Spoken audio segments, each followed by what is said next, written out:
진짜 많은 것 같습니다. 일부 예배 때 성가대 보니까 4분의 3은 간 것 같습니다. 오늘 2부 예배도 보니까 절반 이상 간 것 같습니다.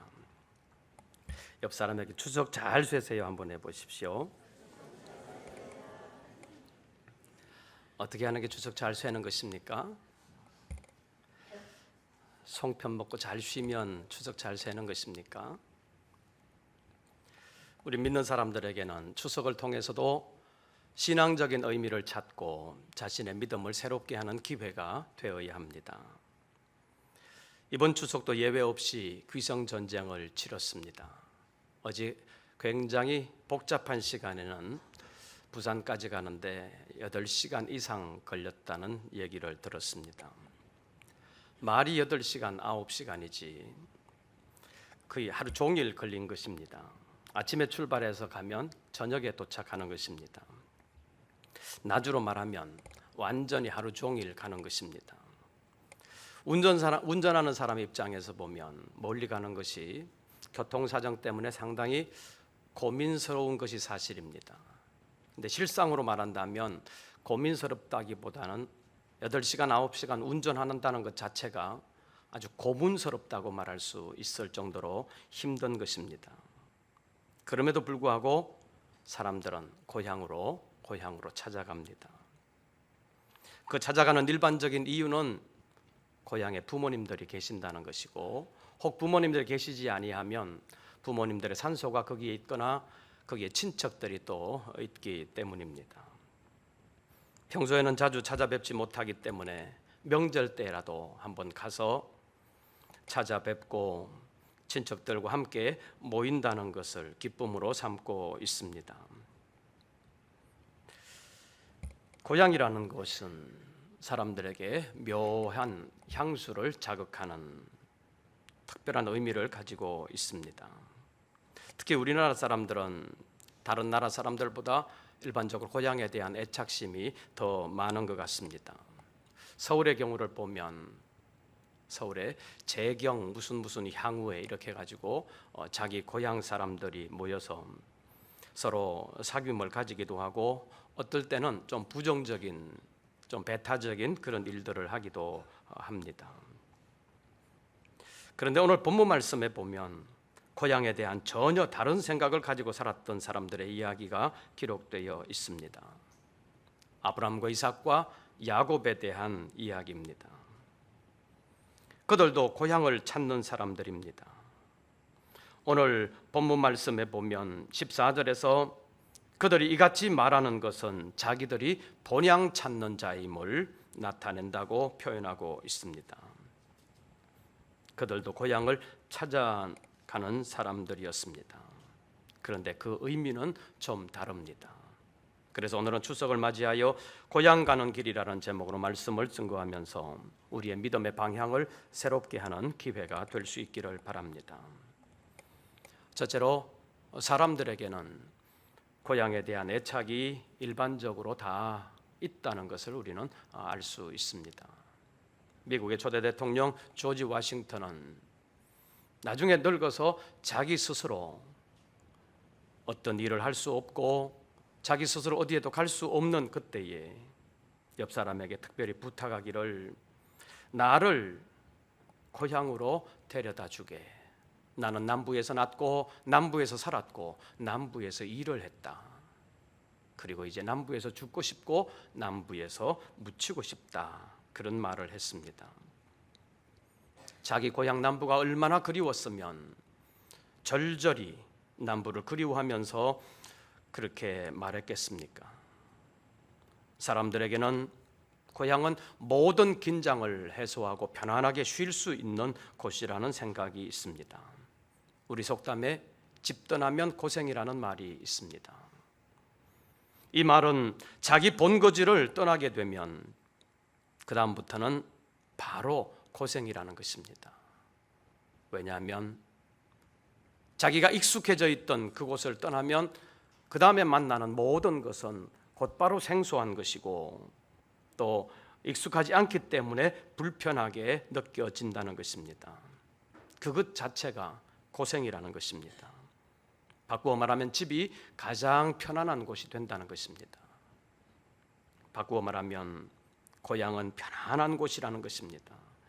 독일의 유명한 신학자 몰트만은 고향에 대해서 말하기를 고향은 모든 긴장 관계가 해소된 곳이라고 말했습니다. 그래서 그는 사람들이 나를 알고 내가 싸울 필요가 없으며 사람들의 인정을 경험하는 그곳이 바로 고향이라는 말로 표현했습니다. 그래서 고향은 긴장하지 않아도 편안하게 살 수 있는 곳이고 투쟁과 갈등 관계가 해소된 평형의 관계가 이루어진 곳이 고향이라는 말을 했습니다. 그래서 사람들은 편안한 마음을 가지기를 원하면서 고향을 찾는 경우가 많습니다. 그런데 우리나라는 명절이라는 것을 만들어서 고향을 찾기 때문에 때로는 고향 가는 길이 마음 편하지 않은 길이 되기도 합니다.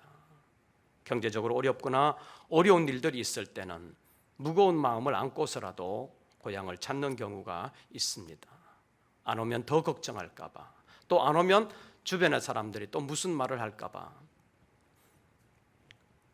가슴 아프면서도 고향을 찾을 때가 있습니다.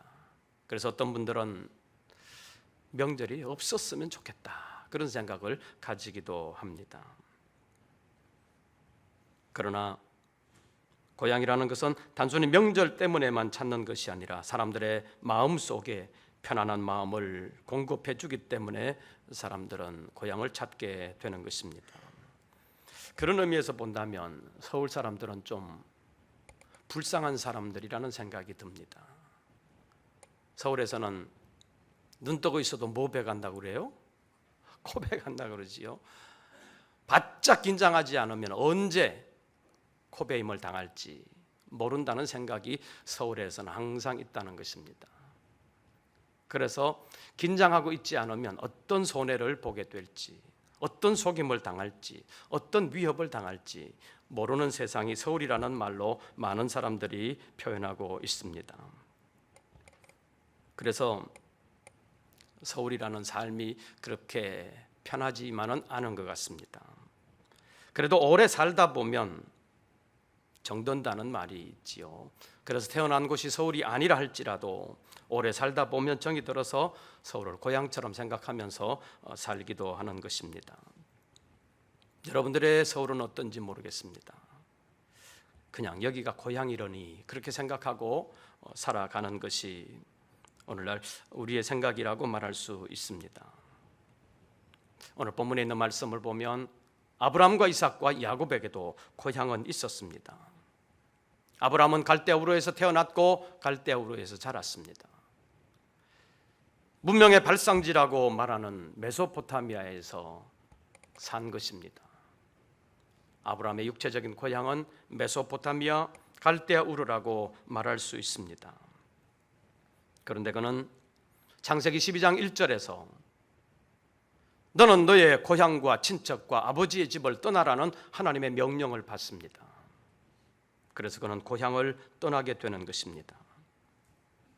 하나님께서 보여주시는 땅, 하나님께서 인도하시는 땅, 하나님께서 약속으로 주시는 그 땅을 향해서 갈 때 오늘 히브리서 제11장에 있는 말씀을 보면 8절에서 그는 떠나면서도 어디로 가야 될지를 알지 못하고 떠났다고 말씀하고 있습니다. 지금처럼 교통과 통신이 발전하지 않은 시대에 고향을 떠난다는 것 결코 쉽지 않습니다. 왜냐하면 고향을 떠나서 외지인으로서 살아간다는 것이 얼마나 힘든 것인지 지금 우리가 상상할 수 없을 만큼 힘든 시대이기 때문입니다. 오늘 본문 13절 말씀을 보면 그는 땅에서 살면서 외국인과 나그네임을 증언했다고 했는데 여기 외국인이라는 표현은 지금 우리가 생각하는 외국인과는 아주 차원이 다른 것입니다. 지금 우리가 생각하는 외국인은 이 땅에 살고 있으면서 우리 국적을 가지지 아니한 사람들을 외국인이라고 말합니다. 지금은 생긴 것은 완전히 외국 사람이고 외국에서 태어난 사람임에도 불구하고 한국 국적을 취득한 한국 사람들이 꽤 있습니다. 그런데 당시에 외국인으로 산다는 것은 대단히 어려운 상황이었습니다. 왜냐하면 외국인으로 산다는 것은 당시에는 그냥 다른 나라 사람이 아니라 완전히 적대적인 감정을 가진 간첩이나 아니면 적군처럼 여겨지는 시대였기 때문입니다. 그래서 옛날에는 낯선 사람이 들어오면 경계할 수밖에 없고 항상 그 사람을 주시하고 때로는 적으로 간주해서 공격할 수 있는 시대가 옛날 그 시대입니다. 그런데 아브라함은 그 위험을 무릅쓰고 하나님의 명령을 따라서 가나안 땅으로 갔습니다. 당시의 상황으로 보면 아브라함의 고향 메소포타미아 갈대아 우르가 그가 가야 했던 가나안 땅보다 훨씬 더 좋은 땅입니다. 살기도 좋고 여러 가지 문명의 혜택을 누리는 것이 갈대아 땅이 훨씬 더 좋았다는 것입니다. 그럼에도 불구하고 아브라함은 하나님의 명령에 순종하여 고향을 떠나 가나안 땅으로 들어갔습니다. 그리고 거기서 이삭과 야곱으로 더불어 살면서 어떻게 살았는지 9절 말씀을 한번 봐주시기를 바랍니다. 히브리서 제11장 9절 믿음으로 그가 어디에 있는 것 같이 이방의 땅에 있는 것 같이 어디에 거류하여 약속의 땅에 거류하여 동일한 약속을 유업으로 함께 받은 이삭 및 야곱과 더불어 어디에 거하였으니 장막에 거하였으니 그는 약속의 땅에 거류하면서도 이방인의 땅에 있는 것처럼 13절에서 외국인처럼 살았다는 것입니다. 왜 그렇게 살았겠습니까? 그의 삶은 불편하기 짝이 없었을 것입니다. 분명히 약속을 받은 땅입니다. 하나님께서 인도해 주신 땅입니다. 그럼에도 불구하고 이방인의 땅에 있는 것처럼 살았습니다. 물론 당시의 정황이 그러했습니다. 갈대아 우르에서 왔으니까 가나안 땅 사람들의 입장에서 보면 아브라함은 완전한 이방인입니다. 그러나 믿음이라고 하는 관점에서 보면 아브라함은 그곳이 완전한 이방의 땅이 아닙니다. 9절에 있는 말씀을 보면 약속의 땅이라고 말합니다. 그러면 거기에 정착해야 됐을 것입니다. 이제는 여기가 우리가 살아야 할 땅이고 우리 후손들이 정착해야 되는 땅이다. 그렇게 생각하고 그렇게 대처를 했을 것입니다. 그런데 9절 말씀을 보면 그는 이삭과 야곱으로 더불어 어디에 거하였으니 장막에 거하였으니 여기 장막이라고 표현되는 이 단어는 원래 스케나이스라고 하는데 이 스케나이스는 천막들이라는 뜻입니다. 옛날 천막은 그래서 굵은 나뭇가지를 세워가지고 기둥으로 삼고 그 위에 거적대기처럼 오늘날의 매트 같은 것으로 걸치고 벽은 나뭇잎이나 지푸라기 같은 것으로 햇빛을 가리었던 완전히 임시적인 움막, 유목민들의 임시 거처로서의 천막이 오늘 성경에서 말하는 장막입니다. 그러니까 그 당시에 제대로 된 집을 짓고 사는 사람을 보면 저 사람은 여기서 오래 이제 살란가 보다 그런 생각을 했지만 텐트 치고 사는 것을 보면 저 사람들은 언제 떠날지 모르겠구나 그런 생각을 가지게 만드는 것입니다. 그런데 아브라함과 이삭과 야곱은 하나님께서 약속하신 약속의 땅에 거하면서도 이방의 땅에 있는 것처럼 천막을 치고 살았다는 것입니다. 왜 그렇게 살았느냐? 그것을 오늘 14절과 15절이 말씀하고 있습니다. 제가 14절, 15절 보면 여러분들은 16절 말씀 읽어주시기를 바랍니다. 그들이 이같이 말하는 것은 자기들이 본향 찾는 자임을 나타냄이라. 그들이 나온 바 본향을 생각하였더라면 돌아갈 기회가 있었으려니와. 16절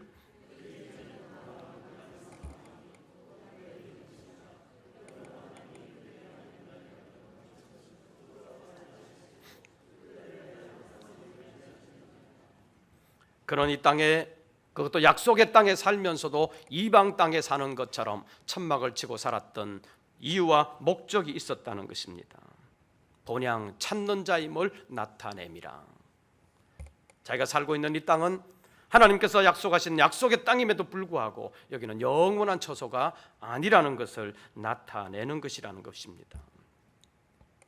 때문에 본향에 살면서도 하나님께서 약속하신 그곳에 살면서도 더 나은 본향을 사모한다고 표현하고 있습니다.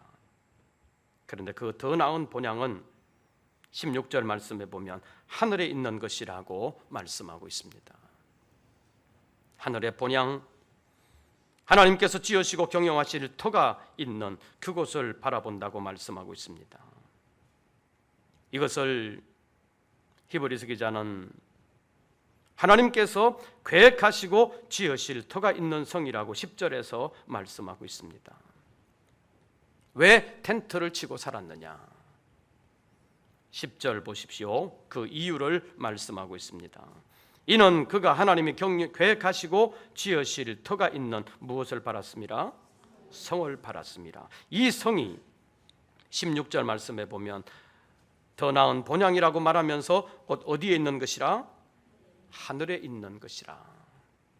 이 하늘은 우주공학적이고도 물리적인 하늘을 말하는 것이 아닙니다. 오늘날 성경을 믿는다고 말하는 사람들 가운데서도 이 하늘을 우주적인 개념으로만 생각하는 사람들이 있습니다. 그래서 가끔 약간 사이비한 데서 오는 그 편지들에 보면 미국의 나사에서 굉장히 성능 좋은 망원경으로 어떻게 찍었는데 지금의 태양계보다 훨씬 더 먼 곳에 마치 집과 같은 것이 찍혔다. 그곳이 천국이 아니겠느냐, 그렇게 주장하는 사람들의 편지가 가끔 올 때가 있습니다. 그런가 하면 지옥의 존재를 말하면서 땅을 깊이 파들어가는 가운데 어느 정도 들어갔더니 완전히 그 딱딱한 데서 다 뚫어지고 물렁한 것이 나오는 것처럼, 뻥 뚫린 것처럼 느껴지면서 그 안에서 무슨 소리가 들렸는데 지옥에 있는 사람들의 그 부르짖음 같은 소리가 들렸다. 이 안에는, 지구 안에는 뜨거운 지옥이 있다, 이렇게 설명하는 사람들도 있습니다. 그러나 성경이 말하는 하늘은 그런 것이 아닙니다. 하나님의 처소로서 땅과 반대되는 개념으로서의 하늘을 말하는 것입니다.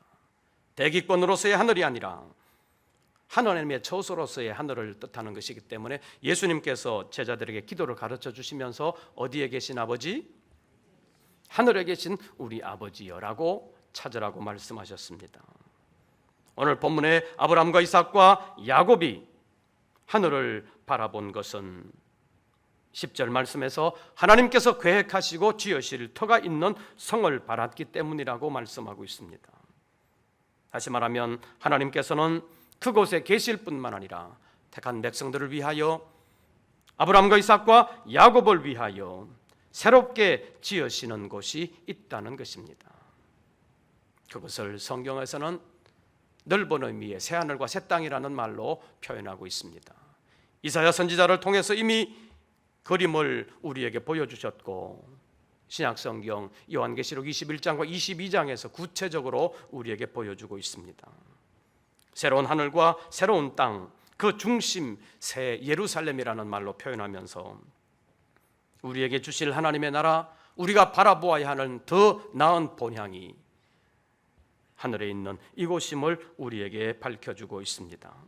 바울 사도는 빌립보서 제3장 20절과 21절에서 우리의 시민권은 하늘에 있다고 말씀하시면서 거기로부터 우리를 구원하시는 예수 그리스도께서 오시는데 그가 오시면 우리의 낮은 몸을 영광의 몸으로 변하게 하실 것이라고 말씀했습니다. 그래서 우리는 이 땅에 살면서 믿음의 선진들의 삶을 본받으면서 신앙의 교훈을 받아야 되는 것입니다. 아브라함과 이삭과 야곱은 분명히 하나님께서 약속하신 그 땅에 거하였습니다. 그럼에도 불구하고 자신들은 이방인의 땅에 있는 것처럼 텐트를 치고 살면서 하늘의 성을 바라보는 삶을 살았습니다. 그랬더니 하나님께서 그들에게 상급을 주셨습니다. 16절 말씀 봐주시기를 바랍니다. 16절 상반절을 보면 하반절 여러분들 보십시오. 그들이 이제는 더 나은 본향을 사모하니 곧 하늘에 있는 것이라. 그 다음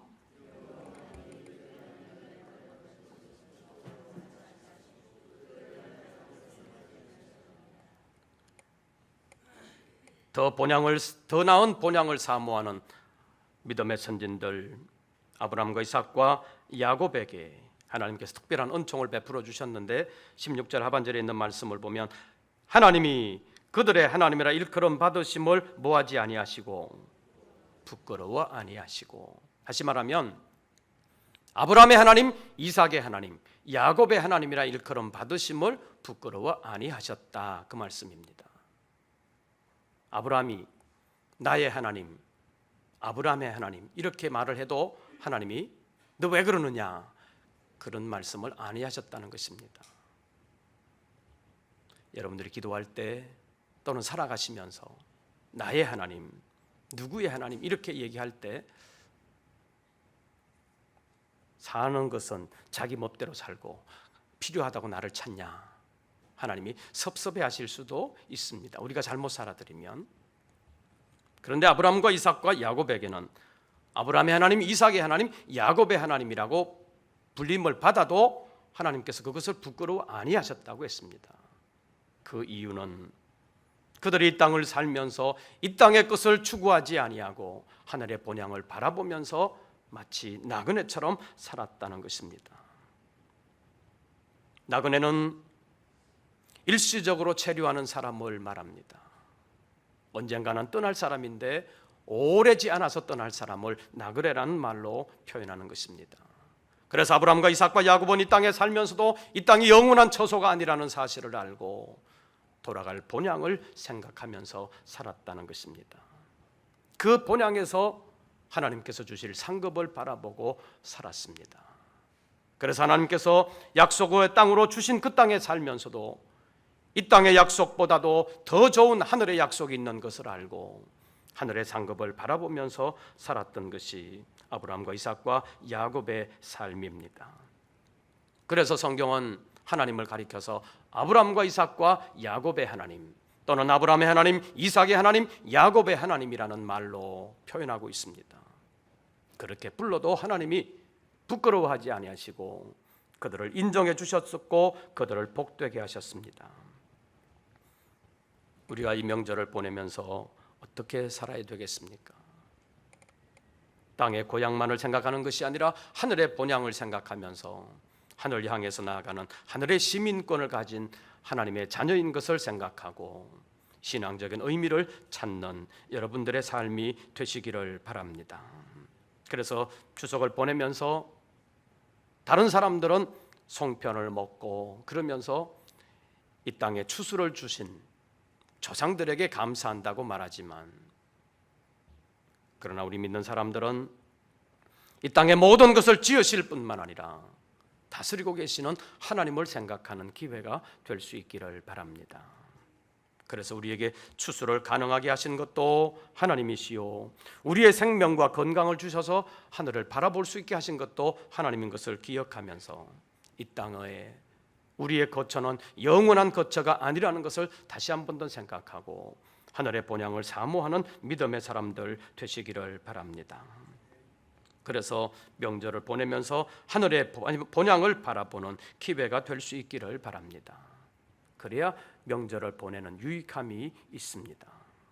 마치 장례식을 통해서 우리의 죽음을 다시 한 번 더 생각해보고 우리의 부활을 생각해보는 것과 같습니다. 극단적으로 주장하는 사람들 가운데 장례식에 예배하면 귀신에게 예배하는 것이다, 그렇게 주장하는 어떤 목사님도 있습니다. 그런데 그것이 아니라 장례라는 것을 통해서 우리의 죽음을 돌아보면서 인간의 유한함을 다시 한 번 더 절감하고 부활의 소망을 새롭게 하면서 이 땅은 영원한 안식의 처소가 아니라 하늘의 안식의 처소가 있는 것을 다시 생각해 볼 때 그 죽음은 우리의 신앙에 도움이 되는 것입니다. 그래서 우리는 장례 예배를 통해서 하나님 앞에서 우리 자신들을 돌아보고 하늘의 소망을 가지고 유족들을 위로하게 되는 것입니다.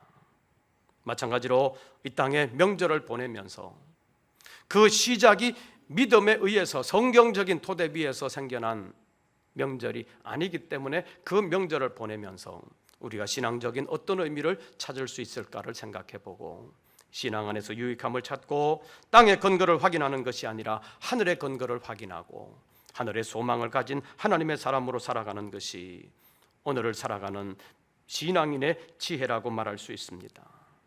우리가 이 땅에 살면서 세속적인 태도를 버리고 세속적인 욕망을 버리고 하늘나라를 소망하는 하나님의 사람으로 살아갈 때 하나님께서 우리를 보시고 아브라함과 이삭과 야곱의 하나님으로 일컬음을 받은 것을 부끄러워 아니하셨던 것처럼 오늘 우리의 하나님이라 일컬음 받으심을 부끄러워 아니하실 수 있는 진정한 믿음의 사람들 되시기를 바랍니다. 16절 하반절 다시 한 번 더 봐주시기를 바랍니다. 그들이 이제는 무엇을 사모하니? 더 나은 본향을 사모하니 곧 어디에 있는 것이라? 하늘에 있는 본향을 사모하는 그들을 위하여 하나님께서는 무엇을 예비하셨는지 그것을 하반절에서 보시기를 바랍니다. 이러므로 하나님이 그들의 하나님이라 일컬음 받으심을 어떻게 아니하시고 부끄러워 아니하시고, 하나님이 여러분들의 하나님이라 일컬음을 받으셔도 부끄러워 아니하실 수 있는 하늘의 시민권을 가진 사람으로서 하늘의 본향을 사모하는 믿음으로 살아가는 여러분들 되시기를 바랍니다. 그리고 그들을 위하여 한 성을 예비하셨다고 말씀하고 있습니다. 하늘의 새 예루살렘, 새 하늘과 새 땅을 예비하시고 그 땅을 이기는 자에게 유업으로 주신다고 말씀하고 있습니다. 그래서 요한계시록 21장 7절 말씀을 보면 이기는 자는 이것들을 유업으로 얻으리라고 말씀하시면서 나는 그들의 하나님이 되고 그들은 내 자녀가 될 것이라고 말씀하셨습니다. 사랑하는 성도 여러분, 오늘도 많은 사람들이 고향을 찾아갔습니다. 육신적인 고향을 찾는 것으로만 그치는 것이 아니라 하늘의 본향, 하늘의 고향을 찾아가는 길이 바로 우리의 인생길임을 기억하고 하나님 앞에서 우리의 믿음을 새롭게 하는 기회가 되시기를 바랍니다. 아브라함과 이삭과 야곱은 육신의 고향을 찾아가기를 원했더라면 돌아갈 수 있는 기회가 있었을 것이라고 말하면서 그들은 육신의 고향을 찾는 것을 진정한 목적으로 살아가지 아니하고 하늘의 본향을 사는 삶을 살았다고 말씀하고 있습니다. 그래서 하나님은 그들을 위하여 복을 예비해 두셨고 그들의 하나님이라 일컬음 받으심을 부끄러워 아니하셨습니다. 오늘도 우리의 삶이 하늘의 본향을 찾아가는 길임을 기억하고 우리의 삶의 목적을 올바르게 점검하면서 하나님 앞에서 아름답게 살아드림으로 하늘의 본향에서 다시 만날 때 하나님께서 우리에게 영광으로 맞아주실 뿐만 아니라 이 땅에서의 모든 수고를 다 갚아주심으로 우리의 눈에서 다시는 눈물이 흐르지 아니하고 사망이 없고 애통하는 것이나 곡하는 것이나 아픈 것이 다시 있지 아니하는 그 나라를 넉넉히 유업으로 얻는 우리 모든 권속들 되시기를 주의 이름으로 축원합니다.